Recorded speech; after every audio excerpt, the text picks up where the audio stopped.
Hi friends, welcome to mommy's vlog. ഇന്ന് അവിടെ തയ്യാറാക്കുന്നത് ഒരു ചെറുപയർ പായസമാണ് കേട്ടോ. ഓണക്കല്ലേ വരുന്നത്, അപ്പൊ നമുക്ക് എന്തായാലും ഒരു പായസമൊക്കെ തയ്യാറാക്കേണ്ടതല്ലേ. ഓണത്തിന് മാത്രമല്ല കേട്ടോ, നമ്മുടെ വീട്ടിലൊക്കെ വല്ല ഫംഗ്ഷനൊക്കെ ഉണ്ടെങ്കിൽ വളരെ പെട്ടെന്ന് തന്നെ തയ്യാറാക്കി എടുക്കാൻ പറ്റിയ ഒരു ചെറുപയറിന്റെ പായസമാണ് ഇട്ടത്. അപ്പൊ എല്ലാവരും വീഡിയോ സ്കിപ്പ് ചെയ്യാതെ തന്നെ ഒന്ന് കാണാൻ ശ്രമിക്കണേ. നമുക്ക് പെട്ടെന്ന് തന്നെ വീഡിയോയിലോട്ട് കിടക്കാം. അതിനായിട്ട് ഞാനിവിടെ അരക്കപ്പ് ചെറുപയറാണ് എടുത്തിട്ടുള്ളത്. അപ്പൊ ഇത് 125 ml കപ്പിലാണ് ഞാൻ എടുത്തിട്ടുള്ളത്. അതൊരു കുക്കറിലേക്ക് ഇട്ട് കൊടുത്തിട്ടുണ്ട്. അതൊന്ന് കഴുകി എടുത്തിട്ട് വരാം. അപ്പൊ ഞാൻ ഇവിടെ കഴുകി വൃത്തിയാക്കി എടുത്തിട്ടുണ്ട്. ഇനി അതിലേക്ക് 1.25 കപ്പ് വെള്ളം ഒഴിച്ചു കൊടുക്കുന്നുണ്ട്. 250 ml കപ്പിലാണ് 1.25 കപ്പ് ഞാൻ ഒഴിച്ചു കൊടുക്കുന്നത് കേട്ടോ. അപ്പൊ അതൊന്ന് വേവിച്ചെടുക്കാം. ഒരു നുള്ളു ഉപ്പും കൂടി ഇട്ട് കൊടുത്തിട്ടുണ്ട്. ഇനി ഒരു 6 വിസിൽ വരെ, ഓരോരുത്തർ കുക്കറിനനുസരിച്ചിട്ട് വിസിൽ കൂടിയും കുറഞ്ഞൊക്കെ ഇരിക്കും കേട്ടോ. ഞാനിവിടെ ഒരു 6 വിസിലാണ് അടിച്ചിട്ടുള്ളത്. 6 വിസിൽ തന്നെ എനിക്ക് വെന്ത് കിട്ടിയിട്ടുണ്ട്. അപ്പൊ വെന്ത് കഴിഞ്ഞാൽ സ്മെല്ല് വരും. ആ ഒരു സമയത്ത് നമുക്ക് ഫ്ലെയിം ഓഫ് ചെയ്ത് കൊടുക്കാം. ഇനി അതിലേക്ക് മധുരത്തിന് ആവശ്യമായിട്ടുള്ള ശർക്കര ഞാൻ എടുത്തിട്ടുണ്ട്. 4 അച്ച് ശർക്കരയാണ് എടുത്തിട്ടുള്ളത്. അതിലേക്കൊരു 3/4 കപ്പ് വെള്ളം ഒഴിച്ചു കൊടുത്തിട്ട് അതൊന്ന് മെൽറ്റ് ചെയ്തിട്ട് എടുക്കണം. പിന്നെ 500 ml ഒരു പാക്കറ്റ് പാലാണ് ഞാൻ എടുത്തിട്ടുള്ളത്. 1/2 ലിറ്റർ പാലാണ് എടുത്തിട്ടുള്ളത്. പിന്നെ കുറച്ച് തേങ്ങാക്കൊത്ത് എടുത്തിട്ടുണ്ട്. ഒരു 1/4 കപ്പിനും കുറച്ച് കൂടുതലുണ്ട് കേട്ടോ.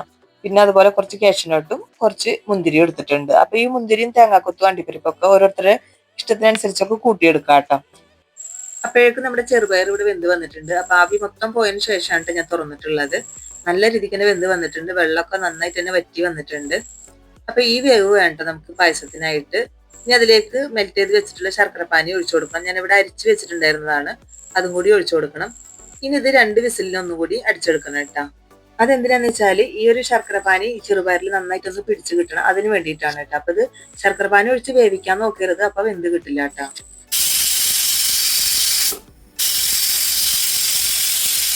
അങ്ങനെ 2 വിസിൽ അടിച്ചെടുത്തിട്ടുണ്ട്. ഇനി ഒരു പാത്രത്തിലേക്ക് 1 ടേബിൾ സ്പൂൺ അരിപ്പൊടിയാണ് നമ്മൾ ഇട്ട് കൊടുക്കുന്നത്. അതിലേക്ക് 2 ടേബിൾ സ്പൂൺ പാൽ ഒഴിച്ചു കൊടുക്കുന്നുണ്ട്. എന്നിട്ട് നന്നായിട്ട് തന്നെ അത് മിക്സ് ചെയ്ത് വെക്കാം. ഇനി ഒരു പാൻ വെച്ച് കൊടുത്തിട്ടുണ്ട്. അതിലേക്ക് 2 ടേബിൾ സ്പൂൺ നെയ്യ് ഇട്ട് കൊടുക്കാം. നമുക്ക് അണ്ടിപ്പരിപ്പ് മുന്തിരിയൊക്കെ ഒന്ന് വറുത്തെടുക്കണം. അപ്പൊ ഞാൻ ഈ നെയ്യാണ് ഉപയോഗിക്കുന്നത്. ഇനി നെയ്യ് ചൂടായി വരുമ്പോൾ അതിലേക്ക് അണ്ടിപ്പരിപ്പ് ഇട്ട് കൊടുക്കാം. അണ്ടിപ്പരിപ്പിന്റെ കളർ ഒന്ന് മാറി വരുമ്പോൾ നമുക്ക് അതിലേക്ക് മുന്തിരി കൂടി ഇട്ടിട്ട് അതും കൂടി ഒന്ന് വറുത്തെടുക്കാം. കരിഞ്ഞു പോവാതെ തന്നെ അത് വറുത്ത് കോരി എടുക്കണം കേട്ടോ. അപ്പൊ ഈ ഒരു സമയം എന്റെ വീഡിയോ കണ്ടുകൊണ്ടിരിക്കുമ്പോൾ നിങ്ങൾക്ക് ഇഷ്ടമായാലും ഒന്ന് ലൈക്ക് ചെയ്യണം കേട്ടോ. പിന്നെ നിങ്ങളുടെ അഭിപ്രായങ്ങളൊക്കെ ഒന്ന് കമന്റ് ബോക്സിൽ അറിയിക്കണം. പിന്നെ നിങ്ങളുടെ ഫ്രണ്ട്സിനും ഫാമിലിക്കൊക്കെ ഒന്ന് ഷെയർ ചെയ്ത് കൊടുക്കാൻ മറക്കരുത് കേട്ടോ. അപ്പൊ ഞാനിവിടെ അത് കോരി എടുത്തിട്ടുണ്ട്. ഇനി അതിലേക്ക് നമുക്ക് തേങ്ങാക്കൊത്തും കൂടി ഇട്ടിട്ട് അതും കൂടി ഒന്ന് വറുത്ത് എടുക്കണം. നന്നായിട്ട് തന്നെ ആ കളറ് മാറുന്ന വരെ നന്നായിട്ട് തന്നെ ഒന്ന് വറുത്തെടുക്കാം. ഇപ്പൊ തേങ്ങാക്കൊത്തിന്റെ കളറൊക്കെ ഏകദേശം മാറി വന്നിട്ടുണ്ട് കേട്ടോ. ഈ ഒരു സമയത്ത് നമ്മൾ വേവിച്ചെടുത്തിട്ടുള്ള ആ ഒരു ചെറുപയറും ശർക്കരപ്പാനിയും കൂടി ഉള്ളത് ഇതിലേക്ക് ഒഴിച്ചു കൊടുക്കണം. നന്നായിട്ട് തന്നെ ഒന്ന് മിക്സ് ചെയ്തെടുക്കാം. നന്നായിട്ടൊന്ന് മിക്സ് ചെയ്തതിന് ശേഷം നമ്മൾ അരിപ്പൊടി പാലിൽ മിക്സ് ചെയ്ത് വെച്ചിട്ടുണ്ടല്ലോ, അതും കൂടി ഇതിലേക്ക് ഒഴിച്ചു കൊടുക്കാം.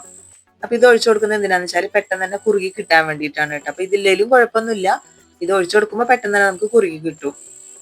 ഇനി 1 ടീസ്പൂൺ ഏലക്കാപ്പൊടിയാണ്. ഏലക്ക പഞ്ചസാര കൂട്ടി പൊടിച്ചതുകൊണ്ടാണ് 1 ടീസ്പൂൺ ഇട്ട് കൊടുത്തുള്ളത്, അല്ലെങ്കിൽ 1/2 ടീസ്പൂൺ മതി ഇട്ടാ. ഒരു 1/4 ടീസ്പൂൺ ചുക്കുപൊടിയാണ് ഞാൻ ഇട്ട് കൊടുത്തിട്ടുള്ളത്. അതിനുശേഷം നമ്മൾ എടുത്തു വെച്ചിട്ടുള്ള 1/2 ലിറ്റർ പാലുണ്ടല്ലോ, അതാണ് ഒഴിച്ചു കൊടുക്കുന്നത്. എന്നിട്ട് എല്ലാം കൂടി നന്നായിട്ടൊന്ന് മിക്സ് ചെയ്തെടുക്കണം. അപ്പൊ ഉപ്പ് നമ്മൾ ആദ്യമേ പയർ വേവിക്കുമ്പോൾ ഇട്ട് എടുത്തിട്ടുണ്ട്, അതുകൊണ്ട് ഉപ്പ് ഇടേണ്ട ആവശ്യമില്ല ഇനി ഇട്ടാ. അപ്പോൾ പായസത്തിലൊക്കെ ഒരു നുള്ളു ഉപ്പിന്റെ ആവശ്യമുള്ളൂ. ആ മധുരം ഒന്ന് ബാലൻസ് ചെയ്യാൻ വേണ്ടിയിട്ട് ഒരു നുള്ളു ഉപ്പിന്റെ ആവശ്യം മാത്രമേ ഉള്ളൂ.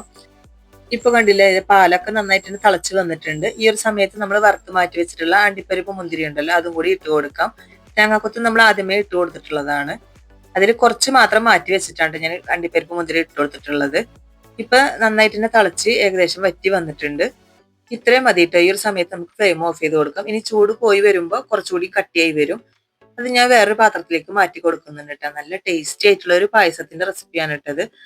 ഇനിയിപ്പോ ഓണൊക്കെ അല്ലേ വരുന്നത്. ഓണത്തിനായാലും പെട്ടെന്ന് നമ്മുടെ വീട്ടിലൊരു ഗസ്റ്റ് വരുമ്പോഴായാലും എന്തെങ്കിലും ചെറിയ ഫംഗ്ഷൻ ഒക്കെ ഉണ്ടെങ്കിലും വളരെ പെട്ടെന്ന് തയ്യാറാക്കി എടുക്കാൻ പറ്റിയ ഒരു പായസത്തിന്റെ റെസിപ്പിയാണ് ഇട്ടത്. നമ്മുടെ വീട്ടിലുള്ള ചേരുവകൾ മാത്രമാണ്. ഈ ചെറുപയർ, പാല്, ശർക്കര, ഇതൊക്കെ നമ്മുടെ വീട്ടിലുണ്ടാവുന്ന ഒരു ചേരുവകളാണ്. അപ്പൊ അത് വെച്ചിട്ടാണ് ഈ ഒരു പായസം ഞാൻ തയ്യാറാക്കിയിട്ടുള്ളത്. അപ്പൊ ഈ ഒരു പായസത്തിന്റെ റെസിപ്പി എല്ലാവർക്കും ഇഷ്ടപ്പെട്ടെന്ന് വിചാരിക്കുന്നു. വീഡിയോ ഇഷ്ടമായാലും ഒന്ന് ലൈക്ക് ചെയ്യാനും ഷെയർ ചെയ്യാനും സബ്സ്ക്രൈബ് ചെയ്യാനൊന്നും ആരും മറക്കല്ലേ.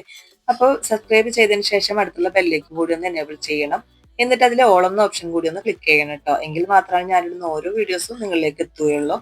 ചാനൽ ആദ്യമായിട്ട് കാണുന്നവരുണ്ടെങ്കിൽ പ്ലീസ് ഒന്ന് സബ്സ്ക്രൈബ് ചെയ്ത് സപ്പോർട്ട് ചെയ്യണം കേട്ടോ.